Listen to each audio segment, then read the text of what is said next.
अस्सलाम वालेकुम जी। मैं हूँ कासिम खटक। आप देख रहे हो मेरी YouTube channel biology teacher Kasim के टीके। आज की तीसरी वीडियो के साथ जेनेटिक डिसऑर्डर में मैं हाजिर हूँ। एक सिलसिला है, एक कंटिन्यूटी है। तो इससे पहले मैंने मेंडेलियन जेनेटिक डिसऑर्डर पे आपको सिकल सेल और इसके अलावा सिकल सेल एनीमिया और इसके अलावा मैंने आपको पीनाइल केटोनोरिया पर डिस्कशन की है। अगर आपने वो वीडियो नहीं देखी है तो प्लीज़ आप उन वीडियो लेक्चर को लाजमी तौर पर देखें, ताकि आपको आगे क्रोमोसोमल एबरेशन की जो डिसऑर्डर है उसकी समझ आएगी। ठीक है।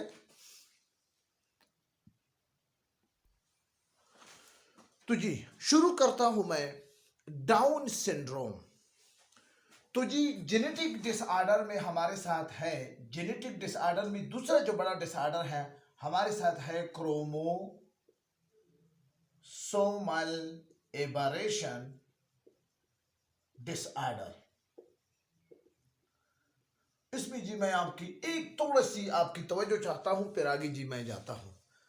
क्रोमोसोमल एबरेशन डिसऑर्डर में जो भी डिसऑर्डर हो, ख्वाह डाउन सिंड्रोम हो, टर्नर सिंड्रोम हो, लाइन फिल्टर सिंड्रोम हो, इन तीनों सिंड्रोम में एक बात कॉमन है। ठीक है ना। वो क्या है? वो कॉमन बात ये है कि यहां पर क्रोमोसोम की नंबर की इंक्रीज और डिक्रीज से ये डिसऑर्डर आता है। ठीक है। एक बात आपकी जहन में ये बात। अब ये नंबर ऑफ इंक्रीज और डिक्रीज क्यों आता है, इसके लिए मैं आपको थोड़ा सा इसके बैकग्राउंड पे अगर मैं ले जाऊं तो आपको इसका बहुत ही आसानी के साथ समझा। एक बात आप डियर स्टूडेंट याद रखें कि ये क्रोमोसोमल एबेरेशन डिसऑर्डर सारे क्रोमोसोम के नंबरिंग की इंक्रीज और डिक्रीज की वजह से क्यों होता है, तो उसका एक ही जवाब होगा, नॉन डिसजंक्शन। ठीक है ना। एक बात जो मैंने आपके सामने कर दी थी, नॉन डिसजंक्शन। अब जी इस पे आप जरा सोचें कि नॉन डिसजंक्शन क्या है, ये क्या चीज है नॉन डिसजंक्शन। तो इसके लिए थोड़ा सा आप जी इधर देखें, आपको समझ आ जाएगा। अब देखो हमारे साथ क्या है, एक सेल है। ये बात याद रखिए कि रिप्लिकेशन से पहले क्रोमोसोम इस पोजीशन पे होगा। अब जी रिप्लिकेशन के बाद क्रोमोसोम की जी क्रोमेटाइड डबल हो जाते हैं। ठीक है ना। ये रिप्लिकेशन की वजह से ये एक क्रोमोसोम मैंने बना दिया। अब जी अगर किसी सेल के अंदर जी ये हमारे साथ एक सेल है जो कि यहां पर क्या है, एक पेयर ऑफ क्रोमोसोम है। ठीक है। तो मियासिस फर्स्ट में क्या होगा, मैं आपको नॉन डिसजंक्शन की कंसेप्ट देने जा रहा हूं। मियासिस फंक्शन में दो, मियासिस फर्स्ट में क्या होगा, ये इसमें एक क्रोमोसोम इधर आ गया और एक क्रोमोसोम इधर आ गया। अब जी मियासिस सेकंड में एन से फिर जी चार, एन से फिर भी चार। अब जी यहां पर देखो, अब क्रोमेटाइड अलग अलग हो गए, ये नॉर्मल चीज हो रही है, ये मियासिस सेकंड है। क्लियर। अब देखो ये रिप्लिकेशन से पहले क्रोमोसोम का हाल था, ये रिप्लिकेशन के बाद, डीएनए के रिप्लिकेशन के बाद क्रोमोसोम का हाल है। यानी इस स्ट्रक्चर में चार क्रोमेटाइड आपको, पेयर ऑफ क्रोमेटाइड आपको नजर आ रहे हैं।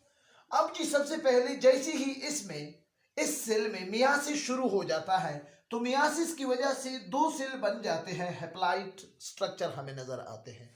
अब ये हेप्लाइट मियासिस सेकंड में ये फिर चार सेल बनाते हैं, डाटर सेल, चार गिमीट्स बनाते हैं। अब हर एक गिमीट्स के साथ स्पर्म ने आकर क्या करना है, स्पर्म ने आकर फ्यूज होना है और जाइगोट बनाना है।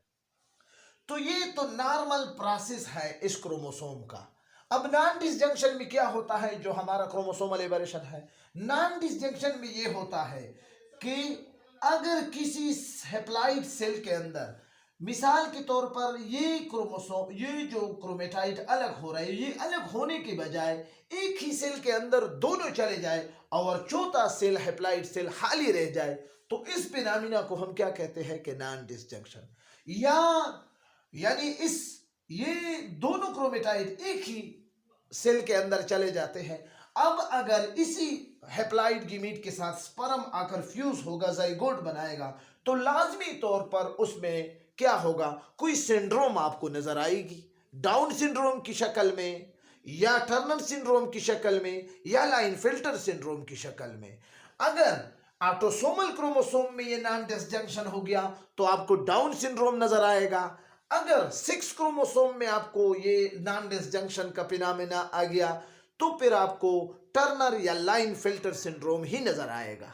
तो ये बेसिकली वो चीज है जो मैंने आपको समझाना था कि सिर्फ मियासिस सेकंड में जब क्रोमेटाइड एक दूसरे से सेपरेशन करने जा रहे हैं, अब अगर इनकी सेपरेशन न हो जाए तो फिर हम उसको कहते हैं कि ये नॉन डिसजंक्शन है, यानी किसी क्रोमोसोम का मियासिस सेकंड के अंदर नॉन यानी सेपरेशन का न होना ये नॉन डिसजंक्शन है।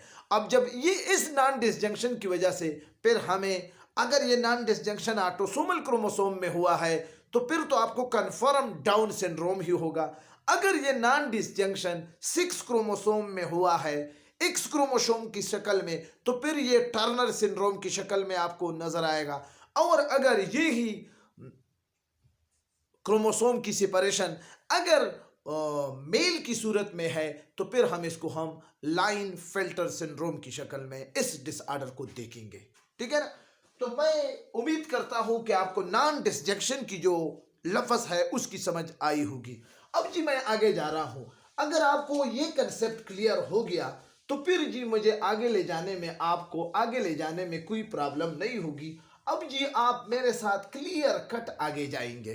ठीक है। अब आपको वाज़े तौर पर इसकी समझ भी आएगी और आप बिल्कुल क्लियर कट समझेंगे। तो जी अब क्रोमोसोमल एबरेशन में जो डिसऑर्डर है, सबसे पहले आप उनको कॉमन चीजों को आप याद रखें। क्रोमोसोमल एबरेशन डिसऑर्डर में हमारे साथ तीन डिसऑर्डर है। डाउन सिंड्रोम, टर्नर सिंड्रोम, ठीक है, ये हमारे साथ हो गया टर्नर सिंड्रोम, और ये हो गया लाइन फिल्टर सिंड्रोम। क्लियर जी। ये हमारे साथ 3 सिंड्रोम है। डाउन सिंड्रोम हो या टर्नर सिंड्रोम हो या लाइन फिल्टर सिंड्रोम हो, तीनों में एक चीज कॉमन है जो मैं आपको अभी बता चुका हूं कि नॉन डिसजंक्शन कॉमन है। ठीक है ना। मेन रीजन इसका क्या है, नॉन डिसजंक्शन। अब जी नॉन डिसजंक्शन पर मैं आपकी मजीद आपको कुछ नहीं कहूंगा। आप अगर देखना चाहते हैं तो प्लीज वीडियो के इब्तिदाई हिस्से में डिटेल के साथ बात हुई है जी। तो डाउन सिंड्रोम हो या टर्नर सिंड्रोम हो या लाइन फिल्टर सिंड्रोम हो, डाउन सिंड्रोम ये भी साइंटिस्ट का नाम है, टर्नर सिंड्रोम ये भी साइंटिस्ट का नाम है, लाइन फिल्टर ये भी साइंटिस्ट का नाम है। ये भी डॉक्टर साहब है, ये भी डॉक्टर साहब है, ये भी डॉक्टर साहब है। ये डॉक्टर साहब, इस डॉक्टर साहब ने 1886 में काम किया है, इस डॉक्टर साहब ने 1942 में काम किया है, इस डॉक्टर साहब ने 1959 में काम किया है। डेट आप खुद कंफर्म करके बुक से ये बात याद रखें। अब ये नीचे सिंड्रोम का लफ्ज क्यों रखा गया है तीनों के साथ जो आपको नजर आ रहा है? सिंड्रोम का बुनियादी तौर पर जिस बीमारी के साथ सिंड्रोम का लफ्ज आ जाए तो उसका बुनियादी ही मकसद ये होगा कि क्या है, उसका बुनियादी मकसद ये है कि कलेक्शन ऑफ डिजीज, यानी बहुत ज्यादा बीमारियों का इकट्ठा होना। आप देखेंगे डाउन के अंदर, टर्नर के अंदर और लाइन फिल्टर के अंदर कि आपको बहुत ज्यादा डिसऑर्डर नजर आएंगे। हार्ट में भी, किडनी में भी, बोन में भी, ब्रेन में भी, ग्रोथ में भी, रिप्रोडक्शन में भी। तो इतने सारे डिसऑर्डर जब एक जगह जमा होते हैं तो फिर हम उसको कहते हैं कि इसके लिए लफ्ज सिंड्रोम ही सूटेबल लफ्ज है। अब जी डाउन सिंड्रोम इसको क्यों कहा जाता है? डाउन सिंड्रोम इसको जिस शख्स ने इसको डिस्कवर किया है उसी वजह से इसको डाउन सिंड्रोम कहते हैं। तो अभी मैं डाउन सिंड्रोम पर बात करने जा रहा हूं जी। तो डाउन सिंड्रोम में क्या होता है? डाउन सिंड्रोम हमारे साथ एक ऑटोसोमल रिसेसिव डिसऑर्डर है। ठीक है ना। ऑटोसोमल रिसेसिव डिसऑर्डर है जिसमें क्रोमोसोम नंबर 21 पर एक एक्स्ट्रा क्रोमोसोम आ जाता है, नॉन डिसजंक्शन की वजह से एक एक्स्ट्रा क्रोमोसोम आ जाता है। इस डिसऑर्डर को फिर हम क्या कहते हैं? Down syndrome.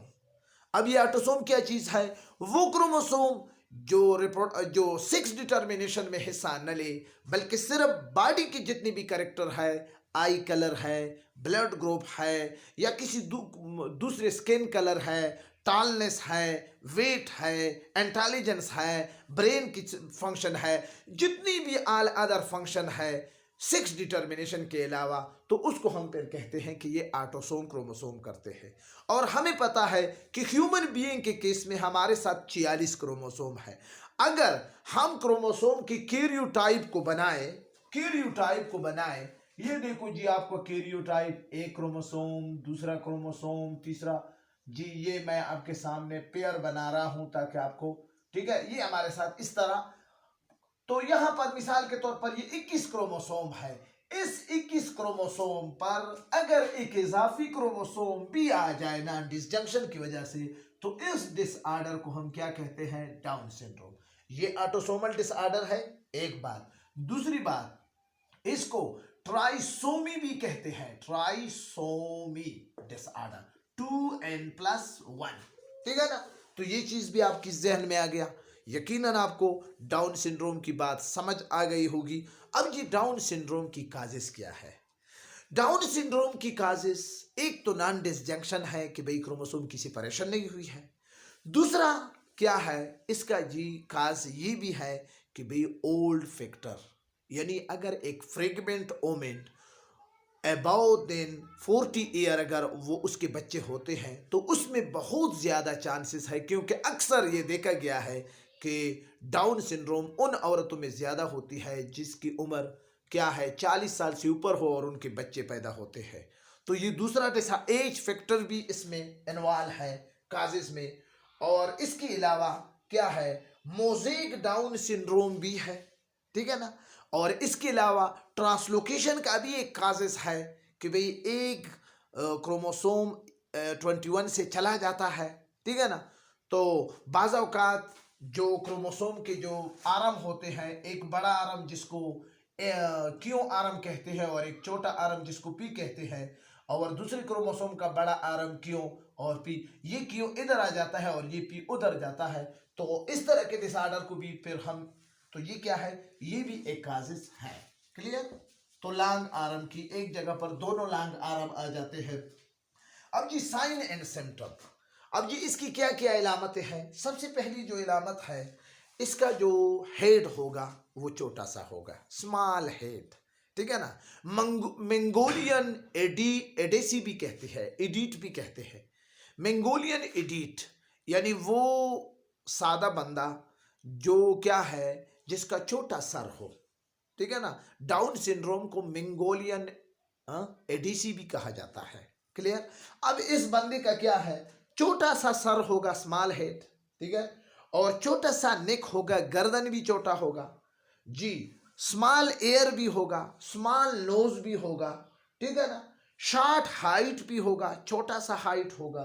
क्लियर? इसके अलावा क्या है, इसकी जो हाथ पांव की उंगली है वो भी छोटे होंगे, ठीक है? और इसके अलावा जो इसकी जो पेस है वो क्या, प्लेटेड होगा, ठीक है ना, चिपटा होगा इसका जो शक्ल, ठीक है? और इसके अलावा जो इसकी इंटेलिजेंस है वो क्या होगा, वो बहुत कमज़ोर होगा, यानी आई क्यों इसकी 50 तक होगी, और इसका छोटा सा माउथ होगा। क्लियर? और इसके अलावा इसकी जो दूसरे जो प्रॉब्लम होंगे, ठीक है ना? तो ये क्या है, अब इसकी क्या ट्रीटमेंट में जी सर्जरी के जरिए भी इसको ठीक किया जा सकता है।